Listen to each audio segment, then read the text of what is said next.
सबसे पहले मैं नमस्कार करता हूं और अपने पत्रकार भाइयों को भी जी आए कहता हूं कि वो उन्होंने यहाँ आए हैं। और मैं हूं राजेंद्र शर्मा, सरस्वती सेना नॉर्थ इंडिया प्रेसिडेंट, और ये डिस्ट्रिक्ट प्रेसिडेंट कपूरथला मिश्र आदित्य मेरे साथ बैठे हुए हैं सरस्वती सेना से।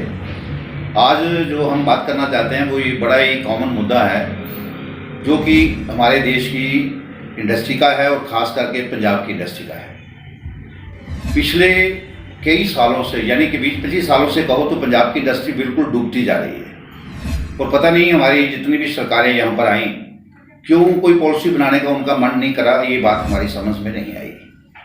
हिमाचल हमारे साथ में लगता है, J&K हमारे साथ में लगता है, हरियाणा हमारे साथ में लगता है, हो सकता है इस साइड से राजस्थान भी हमारे साथ में लगता हो।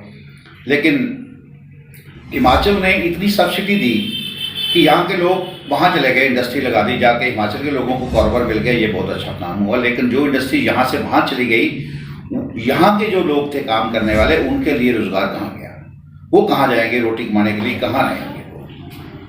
तो 5 साल पीछे कांग्रेस सरकार रही तो कोई इंडस्ट्री, कोई पॉलिसी, कोई उसके ऊपर कोई चीज़ नहीं तैयार की गई। अब ये 9 महीने हो गए हैं, आप सरकार आई है, इन्होंने भी अभी तक कोई अनाउंसमेंट नहीं करी कि कौन सी इंडस्ट्री कौन सी बने या कैसे तैयार किया जा सके उसको। लेकिन अब तो हम अपील करते हैं भगवंत मान सरकार से कि जो काम पिछले 20 या 25 सालों से नहीं हो पाया, कृपा आप इसे करने की पूरी कोशिश करें। एक ऐसी औद्योगिक इंडस्ट्री बनाएं, लघु उद्योगों के लिए बनाएं, बड़े उद्योगों के लिए बनाएं, ताकि जो जनता आपकी पंजाब सरकार से उम्मीदें लगाकर मजदूर बैठा हुआ है वो आप उसकी उम्मीदों पर खरा उतर सकें।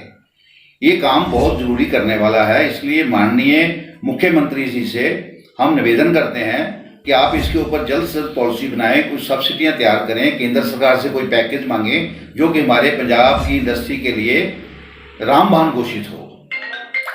और वैसे वो इस मुद्दे के साथ रिलेट नहीं करती, लेकिन किसी हद तक रिलेट करती है कि अगर रोजगार होगा तो गलत कामों की तरफ लोगों का ध्यान नहीं जाएगा।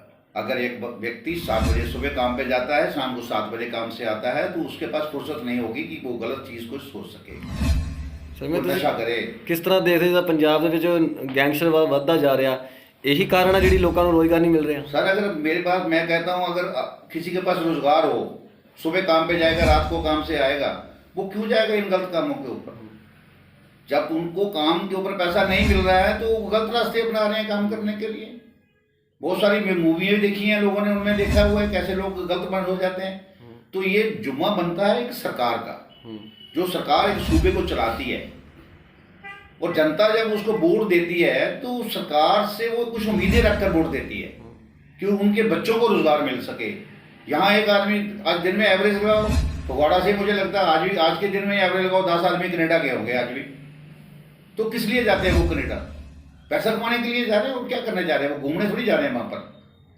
कि अगर वो कारोबार उनको यहाँ मिले, रोजगार यहाँ पर मिले, तो वो किस लिए जाएंगे? अपने माँ बाप के पास रहेंगे। अब किसी का बच्चा बाहर है, यहाँ रोजगार नहीं है, मेरा बेटा कनाडा में है, तो अगर यहाँ रोजगार होता तो मैं उसको कनाडा क्यों भेजता? अगर आज रात को मुझे कुछ हो जाएगा तो मेरी बॉडी रख दी जाएगी जहाँ अस्पताल में जाके, 4 दिन में आएगा वो, उसके बाद संस्कार हो जाएगा। तो माननीय मुख्यमंत्री जी आपसे बार बार अपील की जा रही है, और अगर ये मेरी बात माननीय मोदी जी तक भी जाती हो तो मोदी जी भी ये ध्यान रखें कि मोदी जी आपके भारतवर्ष के जितने भी प्रांत हैं, 28 या 29 प्रांत हैं आपके भारतवर्ष के, उनमें पंजाब भी उसी देश का एक प्रांत है जिसके लिए आप कोई पैकेज जो है पंजाब को नहीं दे रहे हो इंडस्ट्री के लिए। अब मानना आपकी सरकार नहीं है यहाँ पर, लेकिन ये देश तो आप ही का है, क्या पंजाब हिस्सा नहीं है आपका? पंजाब भी आपका ही हिस्सा है। तो अगर आप भगवंत मान जी को कुछ थोड़ी सपोर्ट करते हैं तो वो हो सकता है कि हमारी युवा पीढ़ी के लिए एक सहायक बात बन जाए।